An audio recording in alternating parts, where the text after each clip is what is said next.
Zimbabwe is endowed with so many natural wonders. We talk about the majestic Victoria Falls or the pristine wildlife that roams this country. But did you know that Zimbabwe is also home to the fossil evidence of a dinosaur life that used to roam freely in Zimbabwe? Yes, in Zimbabwe.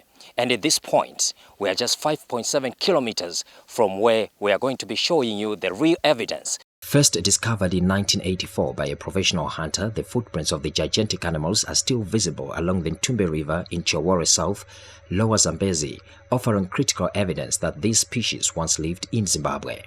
A number of archaeologists, according to existing evidence, trekked to the area to gain further insights into this medieval life and have concluded that these footprints are a unique feature which ranks highly on gathered evidence of dinosaur existence on Earth. Now in journalism, there is an adage that says no story is worth dying for. But this is a story that we have chased for a long time.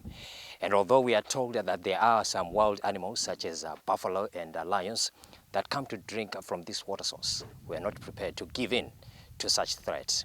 The various species of dinosaurs that lived in this area range from the sauropod and theropod dinosaur, a top predator that lived over 100 million years ago. Other species are the lepidod fish, which was 40 centimeters long. Evidence of this life in Chawore South is dotted across 8 sites in the deep forest that stretches for more than 1,000 kilometers.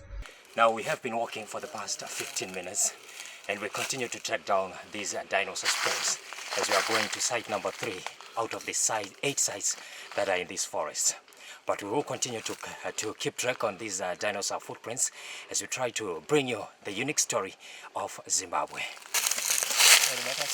The journey into this forest is littered with many hazards. Apart from the dangerous wild animals, it's also a forest that is infested with tsetsefly. We continue to track the remaining evidence of dinosaur life in Zimbabwe, but we have to also bear the brunt of the tsetsefly that is infested in this forest.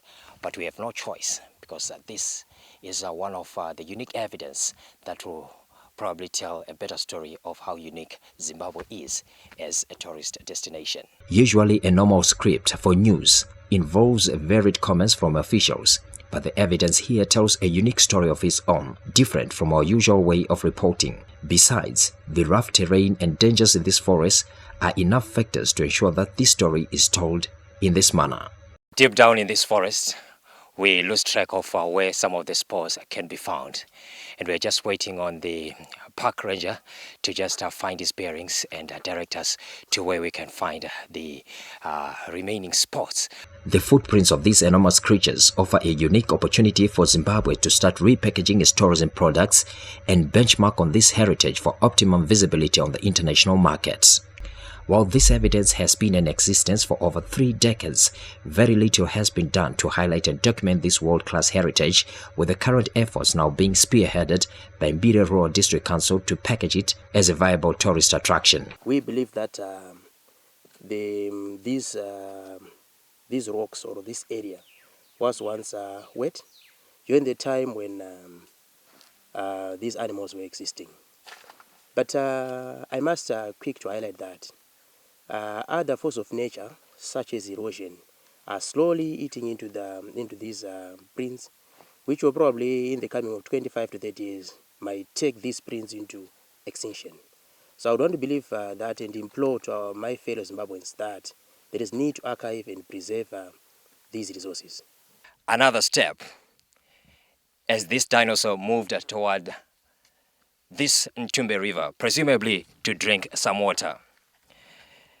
As we continue to track down this huge step, it continues to expand, and we are not even to cover it according to our human spaces. Such is the evidence that is unique to Zimbabwe. Theophilus Chuma, ZBC News, Chawore South, Lower Zambezi Valley.